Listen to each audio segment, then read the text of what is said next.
Ladies and gentlemen, since its inception, the newly created country, Pakistan, started traveling in the wrong direction. Instead, making a constitution in the direction of 1940 resolution, which guaranteed all 5 constituent units as sovereign, autonomous states, and center having only foreign affairs, currency, and defense. It took the opposite direction in the name of Islam and Muslim Ummah to create hegemony and total control of all other states.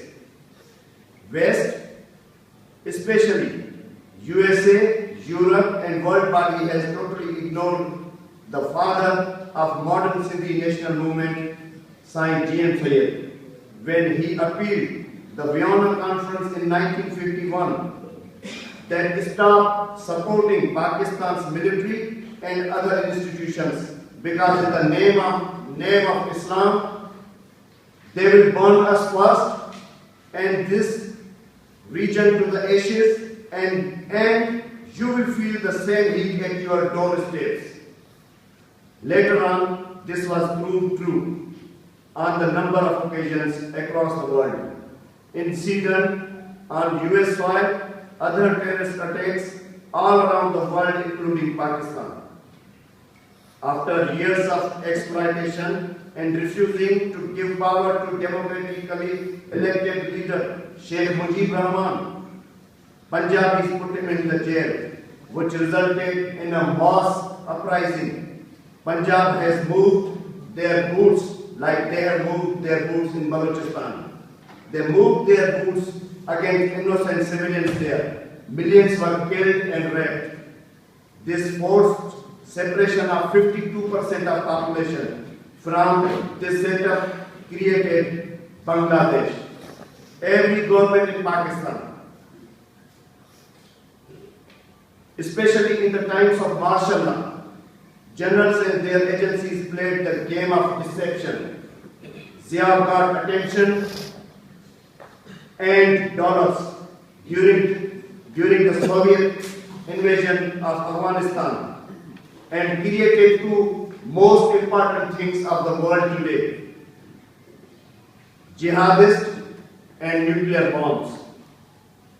The following governments and agencies encourage jihadists with Saudi, Riyadh, and Iranian money. Pakistan became the competition ground for both religious extremes. Hardcore fanatics in the race of their kind of Islam killed each other, and common people like us who are Sufi and secular, even people like us, we don't give a damn about this kind of Islam.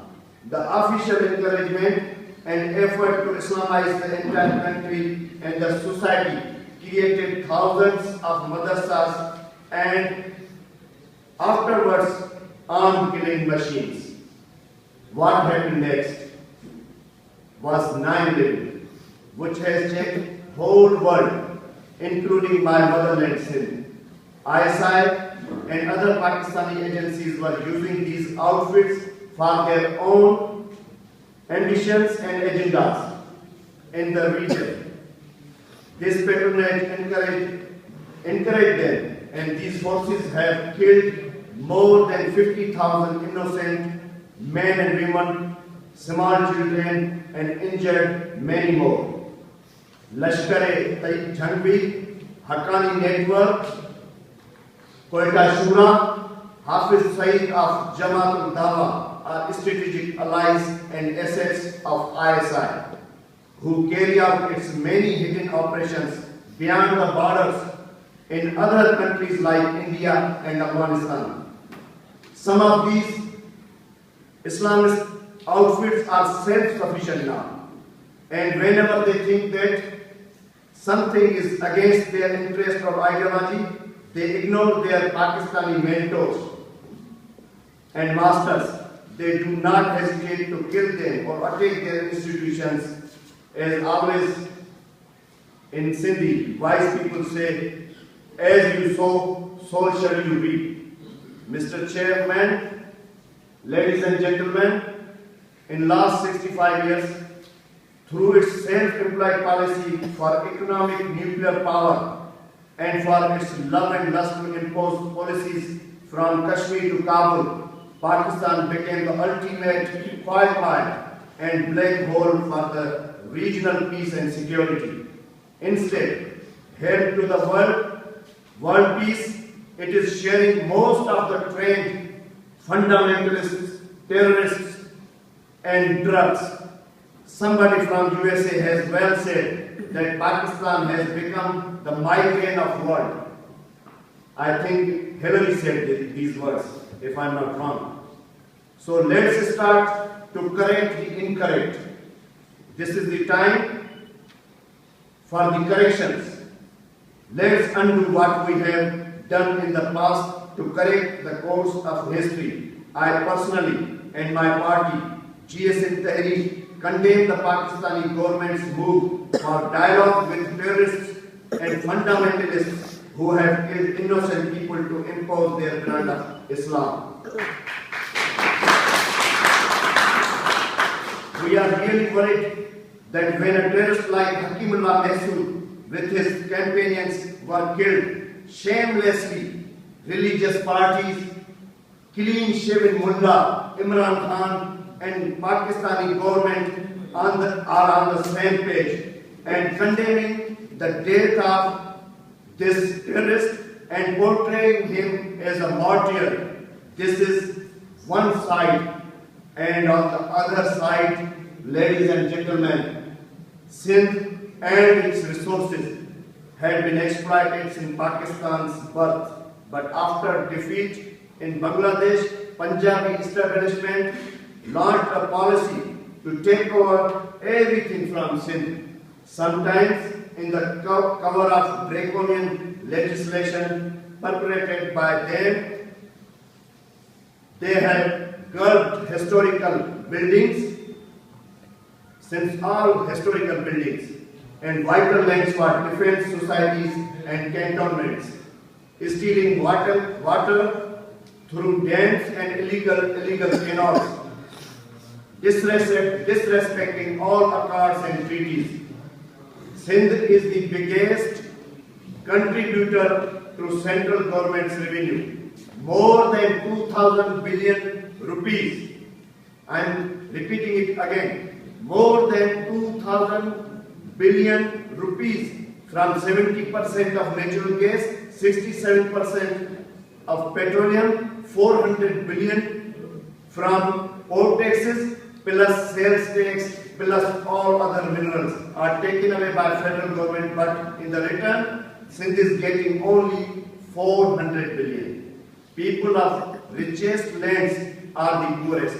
According to United Nations, 60% of Sindhi people are living under the poverty line. Because of devastation in 2010 and 2011, still 5 million people are homeless. They are still homeless. 35% of Sindhi population is infected by hepatitis B, C, tuberculosis, skin diseases and psychological diseases. In this situation, my people are dying. My youth have no future. My nation's children are not able to eat an egg or drink a glass of milk in a day because we can't afford it. Or because we are peace-loving, secular and Sufis. That's why we are punished by Pakistanis and international community. We are dying as a nation. But when we raise our voice for our basic human, historic and economic rights, including right of self-determination and freedom of our motherland Sindh and 50 million Sindhis, then establishment and its arms, ISI and MI, launched notorious campaign of kidnapping, torturing and killing of innocent young Sindhis. Hundreds of Sindhi youngsters belonging to National Movement of Sindh, including my party, have been taken away by agencies and many of our beloved ones we found as tortured and bullet-riddled bodies. Giving you a recent example, in daylight agencies kidnapped our 3 workers, Dr. Daud Ali Mallah, Haseen Mehman. It was in the March. They took them, and on the next day, we got their bullet-riddled bodies and tortured bodies. On 15th August, as Mushtaq Sarkis was telling you the story, in the daylight agencies raided a Sindhi village in the middle of Karachi near Safari Park, where they have arrested GSM Tehreek's workers, Amir Ali Chachar and Umaid Ali Subaldahar, along with Zamir Ali Shah of GSM Muttahida Mahaz. All 3 were brutally extrajudicially murdered. On the way to Quetta, this has happened recently. On the way to Quetta, Pakistani agencies have kidnapped 3 workers, Shahid Jonejo, Zamir Hussain and Asghar Jamali of Jascom Arisar on 13th September 2013. Brutal atrocities carried by Pakistani military forces in Balochistan are well known to entire world. Entire world knows now that what is happening in Balochistan, where thousands have been murdered, including Nawab Akbar Bukti and our beloved friend Bala Chanmari. Extrajudicial killings to kidnapping by MI, ISI and Frontier Constabulary is everyday life for Baloch nation. But this is not enough for Pakistan and Punjabi establishment. They have introduced a new law in the name of Protection of Pakistan Ordinance. Through this, they have authorized all agencies in Sindh and Balochistan to capture and kill anybody they think is demanding their rights. Agencies are allowed to kidnap, torture and kill if they are Sindhis or Balochs. We strongly condemn this ordinance and assure our beloved nation and international community that these brutal laws will be defeated by our principled and just struggle, and we are ready for those coming challenges. Bring it on. Therefore, if civilized world, United Nations, European Union, USA wants peace and prosperity in the region, Sindh is ready to play its role. We are ready.